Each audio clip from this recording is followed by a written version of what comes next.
believe in today's perfect conditions and assume, unrealistically, as it turns out, that it will go on forever.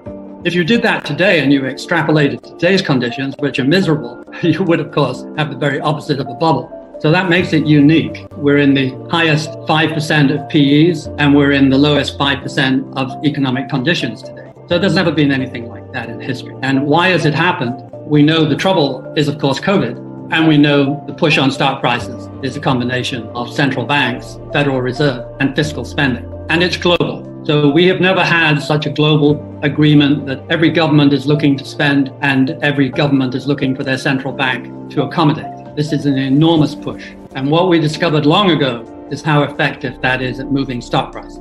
It's as if every dollar that is not absorbed by the real world flows through line of least resistance, flows through into asset pricing, employment and GDP, and the paper world of PE ratios and house prices pushed by easy credit, low interest rates, of course, being key, and just plentiful supplies of money flapping around to those people who are likely to buy houses and stocks. It is not necessarily the case at the small business level at all. So this is not necessarily terrific for the real broad economy, but it is clearly terrific for the stock market. And the question is, does the real world eventually catch up?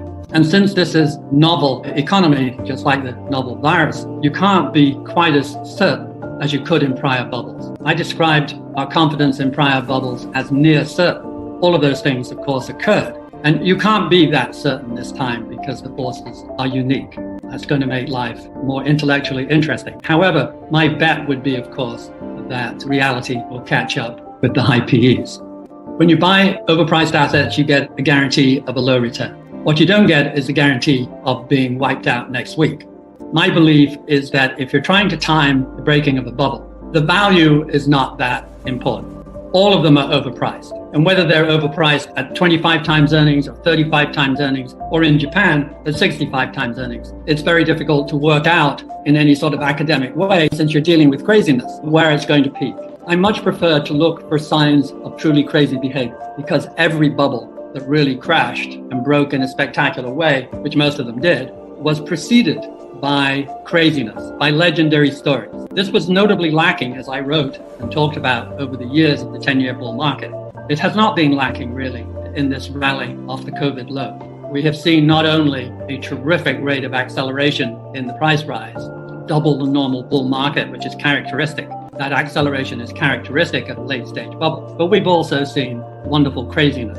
The SPACs, which are a promise to use your money, give me your money and trust me, I'll do something useful with it, is a real echo of the South Sea bubble, where we have such a spectacular opportunity. We can't reveal what the purpose of your money is yet. And they got lots of money and ran off with it. I'm not saying the SPACs will run off with your money, but I am saying it's a real testimonial to the speculative nature. Buying Hertz, a bankrupt company, and having it go up 4, 5, 6 times in a real hurry, and so on and so on. You read about your own, having a Tesla quadruple in a year. I own a Tesla. It's a wonderful car. I think they're a spectacularly interesting company. But are they 4 times the company they were before COVID? I don't think so. These stories are everywhere, and they're what you need before a bubble breaks. And we saw them in early 2000 and late 99. And we saw them in late 1929 before the crash. We saw them in Japan, and here we are again. So I think this is an indicator, not a certainty, but a strong possibility that we are quite close to the bubble breaking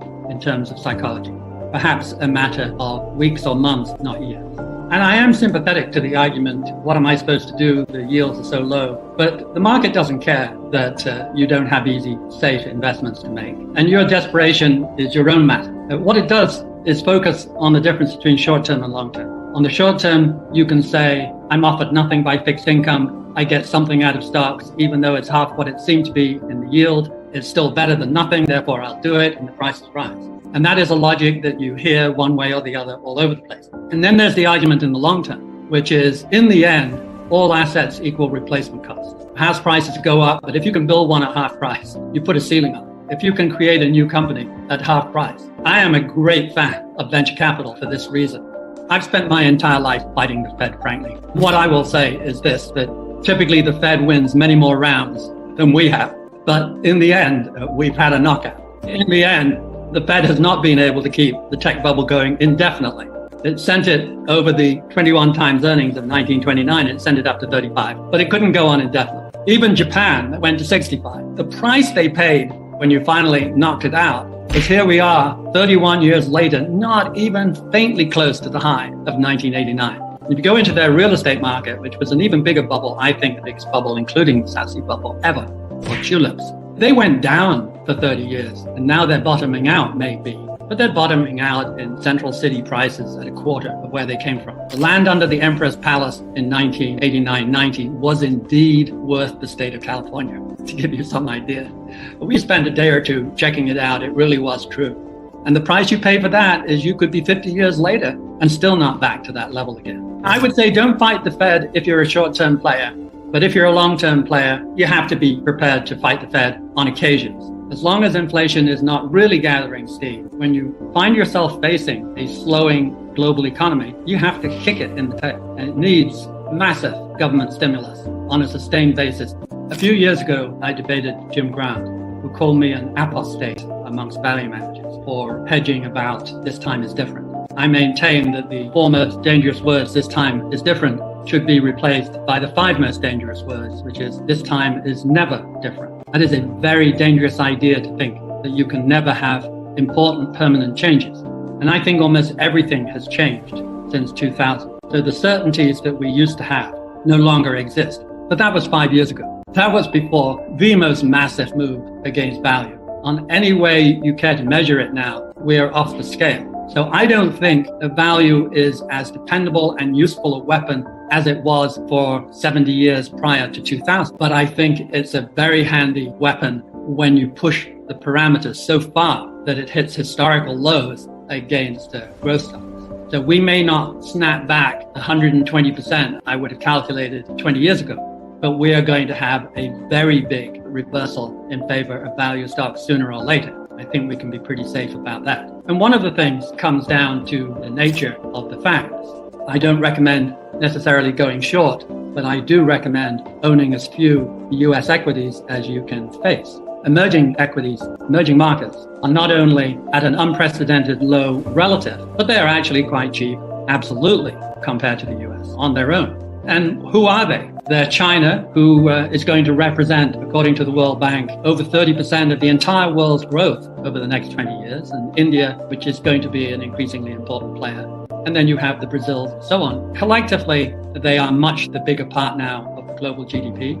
These things move very fast. I think a bet on emerging markets is really betting the future against the past. And the only thing that makes life interesting outside emerging are the FANGs. Intellectually interesting, but when they've gone up 10 times in a hurry, you have to say it's intellectually more interesting than it is financially interesting. And the reason I recommend not going short, shorting is a desperately difficult game. You can never be certain that they don't, that the FANGs and the growth stocks put in one last push that will shake you loose. You simply will not be able to take the pain as a short seller. Government spending done correctly, very good for the economy, very good for workers, which in the US have not had a real increase per hour work since the mid-1970s, can you believe, where even dopey Europe has more than doubled and China and Vietnam has more than 10-tupled and so on. It is a bit of a pickle.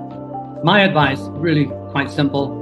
You emphasize emerging markets, you de-emphasize the US. If you have to own the US, you go for deep value. I did not say that 3 years ago, 5 years ago. But if I had to choose between doing that and avoiding the US entirely, I would do the latter. You only need one big asset class, by the way, to get rich.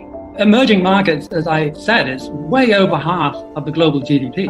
It is growing far faster. And because of the size of China, it's guaranteed to do that. It's going to have a much better growth rate this year under stress, much better than the GDP growth of the developed world. And it's got 26 countries in it. Covers every industry you would want. Why would you be moaning and groaning when you have such a good opportunity? It's 10 times earnings. It's cheap.